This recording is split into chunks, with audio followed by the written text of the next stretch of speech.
এবং আমরা যারা পরিবহন সম্পর্কিত আছি আমাদের সবাইকে একটা প্ল্যাটফর্মে স্যার আমাদেরকে সংযুক্ত করেছেন।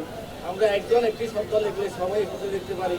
আমাদের কারো একটি অসুবিধা হলে সেই অসুবিধাটা আমরা যখন অনলাইনে পোস্ট করি সাথে সাথে 10 মিনিট রাতের একটা 39 মিনিট পর্যন্ত আমি দেখছি আমি একটা পোস্ট একটা 38 মিনিটে করলাম, স্যার 1 মিনিট পরেই রিপ্লাই দিয়েছেন। এই জন্য স্যারকে অনেক ধন্যবাদ।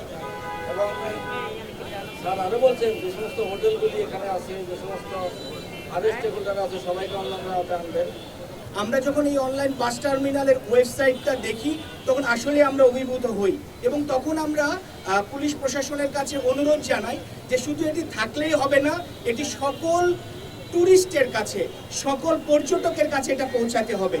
সকল ট্যুরিস্ট, সকল পর্যটক যদি নিজের মোবাইলের অ্যাপস বা ওয়েবসাইটের মাধ্যমে এই অনলাইন বাস টার্মিনাল ইউজ করে তাহলে হোটেলে বসে, তার রুমে বসে, তার বাসায় বসে কোন বাস কখন ছাড়বে, কোন বাস কোথায় থেকে ছাড়বে এটি জানতে পারবে। এবং আরও সবচেয়ে বড় একটা উদ্যোগ হচ্ছে এই অনলাইন বাস টার্মিনালের মাধ্যমে বাস সম্পর্কে তার যে কোনো মতামত, যে কোনো অভিযোগ এখানে দিতে পারবে। আমরা মনে করেছি বিজম্যান মিডিয়া লিমিটেড এটি একটি মহতী উদ্যোগ, খুবই ভালো উদ্যোগ। এবং আপনারা জানেন অনলাইন বাস টার্মিনাল বাংলাদেশের প্রথম উদ্যোগ, যে এ ধরনের উদ্যোগে বিজম্যান মিডিয়া লিমিটেড সবসময় পাশে থাকবে। আমরা চেষ্টা করব খুবই অল্প সময়ের মধ্যে অনলাইন বাস টার্মিনালকে সকলের কাছে পৌঁছে দিতে, যেন এই কক্সবাজারে যেসব ট্যুরিস্ট আসতে চায় বা আসে তাদের কাছে যেন অনলাইন বাস টার্মিনাল একটা সুপরিচিত প্ল্যাটফর্ম হিসেবে পরিচিতি লাভ করে।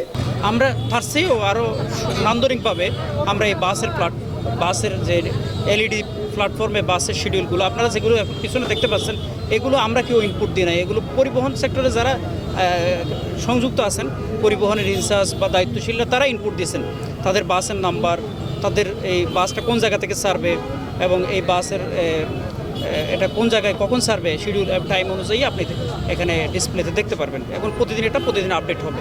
আমি অত্যন্ত আশাবাদী আসলে এই শৃঙ্খলা আনার স্বার্থেই আমার মূল কাজ হচ্ছে ট্রাফিক ব্যবস্থাপনা। আমার মূল ফোকাস ওটা। আমার সেকেন্ডারি ফোকাস হচ্ছে একটা পর্যটনকে বিকশিত করা এবং পর্যটকদের একটা স্বাচ্ছন্দ্য বোধ, কমফোর্ট দেওয়া।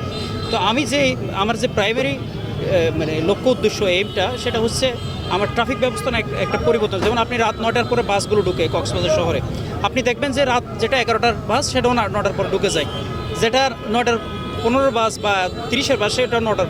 আমরা এমন একটা সিস্টেম যেখানে আমার প্রত্যেকটা বাসের শিডিউল আমি জানবো, এটা আমি সেই রিজনেবল একটা টাইমের ভিতর সে ঢুকবে এবং সেই যাত্রী নিয়ে চলে যাবে। তাহলে একটা রেশনাল একটা সিস্টেম এখানে কক্সবাজারে এই শহরের মধ্যে থাকবে, যেখানে কোনো অযথা কোনো বাস দাঁড়াই থাকবে না, রাস্তায় অবৈধ পার্কিং হবে না। এটা যেরকম আমি জানবো এবং আপনি চাইলে আপনি ওই বাসটা কখন একজন সচেতন নাগরিক হিসেবে আপনি ওয়েবসাইটে ঢুকে দেখতে পারবেন। তাহলে একটা ট্রান্সপারেন্ট একটা আমাদের মাননীয় পুলিশ সুপার স্যার যেটা বলছেন, এটা ট্রান্সপারেন্ট একটা সিস্টেম থাকবে, সবাই একটা জবাবদিহিতার মধ্যে চলে আসবে। এবং আরেকটা বিষয় আমরা চাই যে এই আজকে বহু বছর যাবৎ আমরা বলে আসছি নিরাপদ সড়ক চাই, কিন্তু নিরাপদ সড়কের যে এটা বাস্তবায়নে এটা গুরুত্বপূর্ণ একটা ভূমিকা রাখবে। কীভাবে যে আমরা এই যতগুলো কক্সবাজারের চলাচল করে বাস, সব বাস এখানে ইনক্লুড হবে। ইতিমধ্যে আমরা প্রায় 800-র কাছাকাছি বাস ইতিমধ্যে আমরা ইনক্লুড করে ফেলছি। এই বাসগুলোর রুট পারমিট আছে কিনা, ফিটনেস আছে কিনা, ফিটনেস কবে এক্সপায়ার হবে, এবং আমরা যখন এক্সপায়ার হয়ে যাবে তখন আমাদেরকে এখানে নোটিফিকেশন দিবে। আমরাও আমাদের যে পরিবহন সেক্টরে যারা কাজ করে তাদেরকে নোটিফিকেশন দিব যে আপনার বাসটা ফিটনেস এক্সপায়ার হয়ে গেছে, দ্রুত আপনি এটা ফিটনেসটা আপডেট করেন। একটা জবাবদিহিতামূলক একটা ব্যবস্থা আমরা ট্রাফিক ব্যবস্থাপনা এখানে কক্সবাজার নগরীতে আমরা করব। ডেস্টিনেশন যেটা উত্তরাতে, আমরা যদি এখানে ধরেন এটা হলো ডেস্টিনেশন ওয়াইজও আপনি যাইতে পারবেন। আর এখানে যে উপরে এই ডিসপ্লেটার এখানে সামারি আছে, একের মোবাইল নাম্বার সহ একবারে। এবং যদি কোনো পর্যটক ধরেন একটা জায়গায় আছে, সে এখানে টিকিট কাটবে, কাউন্টারটায় যাবে, সে এখানে ক্লিক করলে ওই গুগল ম্যাপের মাধ্যমে সে জানতে পারবে যে তার এখান থেকে কাউন্টারটা কত দূর। যে কোনোভাবে সে অন্ধ না হইলে হাইটাও চলে যেতে পারবে, এই একটা বিষয়। আর গাড়ি সম্পর্কে সকল তথ্য থাকবে হালনাগাদ, যেমন গাড়ির ফিটনেস আছে কিনা, এই গাড়ির ড্রাইভার রুট পারমিট ঠিক আছে কিনা, এই সংক্রান্ত সকল তথ্য এই অনলাইন বাস টার্মিনালে থাকবে। পাবলিক এইটা ইউজ করে গাড়ি জার্নি করে তারপর তার রিভিউ দেওয়ার সকল সুযোগ সুবিধা এখানে আছে। তারপরে মানুষ টিকিট করবে, যখন টিকিট করতে গেলে যেমন আপনি যদি গাড়ি ওয়াইজ টিকিট করতে পারবেন, যেমন আপনার গাড়ির যে নেম আছে সেন্ট মার্টিন এক্সপ্রেস, অয়ন পরিবহন, বিআরটিসি, তারপরে এশিয়া এয়ারকন, এরকম দেখে যত নাম আছে ওইটাতে গিয়ে ক্লিক করতে পারেন, অথবা ক্যাটাগরি ওয়াইজও টিকিট করতে পারবেন, যেমন নন এসি, এসি, হ্যাঁ, ডিলাক্স, স্লিপার, এইরকম যত মানে ক্যাটাগরি ওয়াইজ।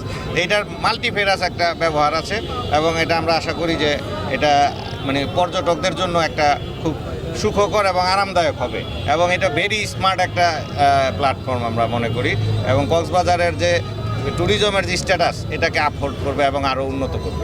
এটা আমরা বিশ্বের চলমান বিশ্বের যে আধুনিকায়ন এর সাথে পর্যটকদের যে সেবা, পর্যটনের যে সেবাটা আমরা অনলাইনের মাধ্যমে, যেহেতু আমরা ইন্টারনেট ইউজ করতেছি সবার মোবাইলে আমরা ইন্টারনেট ইউজ করি, মানুষের দোরগোড়ায় বলতে মোবাইলের মধ্যে মানুষের পকেটে আমরা পৌঁছে দেওয়ার চিন্তা করে মানুষের যেন পর্যটকদের যেন আরাম হয় এবং কক্সবাজারের এই পর্যটক যদি একটু আরাম পায় বা একটু সুবিধা হয়, সেই সুবিধাটাও আমরা এই কক্সবাজারকে পর্যটনের ক্ষেত্রে আরও মানুষের কাছে আকৃষ্ট করতে পারবো। এই চিন্তাটা ভাবনা থেকেই এবং জেলা ট্রাফিক পুলিশ আরেকটা যেটা আছে প্যারালাল, অনেকগুলো চিন্তা থেকে তো আসে, মেন চিন্তাটা এইটা, মেন থিমটা।